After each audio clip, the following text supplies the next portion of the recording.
विश्वामित्र का यज्ञ। विश्वामित्र राम लक्ष्मण को लेकर अपने आश्रम पहुँचे। उन्होंने आश्रम में रहने वाले ऋषियों को बुलाकर कहा कि यज्ञ आदि का प्रबंध करो। हमारी रक्षा के लिए दशरथ कुमार राम और लक्ष्मण आ गए हैं। इन्होंने मार्ग में ताटका को एक ही बाण से मार डाला। यह सुनकर लोगों को आश्चर्य हुआ और प्रसन्नता भी। आश्चर्य यह है कि राम लक्ष्मण अभी अल्पे हैं किंतु बड़े तेजस्वी हैं। प्रसन्नता इस बात की कि एक बहुत बड़ी बाधा दूर हो गई। यज्ञ की सामग्री जुटाई गई, समिधाएं इकट्ठी की गईं, वेदियां बनी और अग्नि प्रज्वलित हुई। ऋचाओं का स्वर तपोवन में गूंज उठा। यज्ञ धूम वायुमंडल में फैल गया। उसकी सुगंध से राक्षसों को पता चल गया कि यज्ञ हो रहा है। वे इधर की ओर बढ़े जिधर स्वाहा स्वाहा की ध्वनि हो रही थी।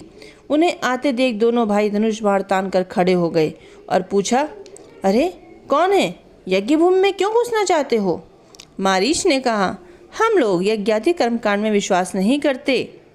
भजन पूजन तीर्थ व्रत को ढोंग समझते हैं। ईश्वर में हमारा विश्वास नहीं है। तपस्या और भजन करने वाले लोग कायर होते हैं, इसलिए हम सब इन सब का विरोध करते हैं। राम ने पूछा कि तुम लोग विरोध ही करते हो या कुछ और भी करते हो? सुबाहु ने कहा कि हम शक्ति के उपासक हैं, उसी में हमारा विश्वास है। उसी शक्ति के अर्जन का हम प्रयास करते हैं। इसी कारण मांस मज्जा आदि खाते और रुधिर एवं मदिरा पीते हैं। नर मांस हमें बड़ा प्रिय है।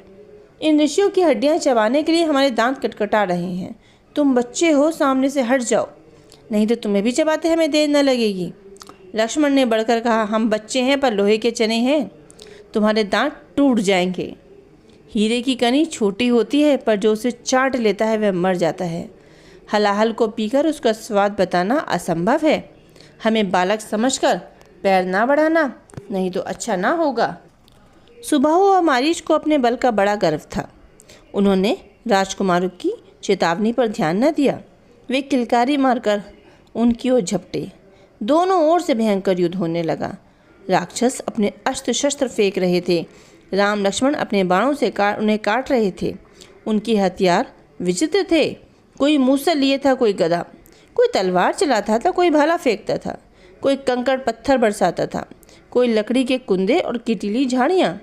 कुछ खप्परों में मलमूत्र लिए थे, कुछ नर कपालों में रक्त मजा भरे हुए थे।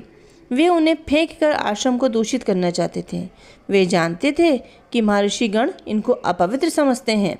वे देखते ही भाग जाएंगे और यज्ञ की सामग्री हमें खाने के लिए मिल जाएगी। सुबाहु ने कड़क कर कहा, खबरदार, आगे ना बढ़ना। मैं अपनी और अपनी माँ का बदला तुमसे ले लूँगा। यदि भला चाहते हो तो धनुष रख दो। उसे अपनी भुजाओं पर बड़ा गर्व था। लक्ष्मण ने बड़े कौशल से उसकी भुजाएं काट डाली। यह देख मारीच क्रुद्ध होकर दौड़ा। वह उन्मत्त होकर बक रहा था। राम ने वह बाण चलाया जो प्रचंड अग्नि सा दहक रहा था। उसके तेज से मारीच भाग खड़ा हुआ। बाण ने उसका पीछा किया। अंत में 100 योजन जाकर उसने हार मान ली। राम का बाण तरकश में लौट आया। मारीच और सुबाहु की दुर्दशा देखकर अन्य राक्षसों की हिम्मत टूट गई। वे भाग खड़े हुए। फिर किसी को आगे बढ़ने का साहस ना हुआ। विश्वामित्र का यज्ञ पूर्ण हो गया। यज्ञ की समाप्ति पर ऋषियों ने राम लक्ष्मण के वीरत्व की भूरी भूरी प्रशंसा की। उन्होंने आशीर्वाद दिया कि तुम सर्व विजयी बनो, युद्ध में तो कोई तुम्हें पराजित ना कर सके। राम लक्ष्मण ने विश्वामित्र को प्रणाम किया। ऋषि ने प्रसन्न होकर उन्हें गले से लगा लिया और कहा, वत्स, तुमने हमारी आशा पूरी की। तुम दीर्घजीवी और सुखी रहो।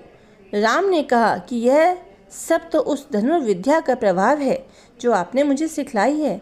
अहो भाग्य, मैं इसमें उत्तीर्ण हो गया। हम में इतनी शक्ति कहाँ जो इन प्रबल राक्षसों को मार सकते। आपने हमें यश दिया है, आप धन्य हैं।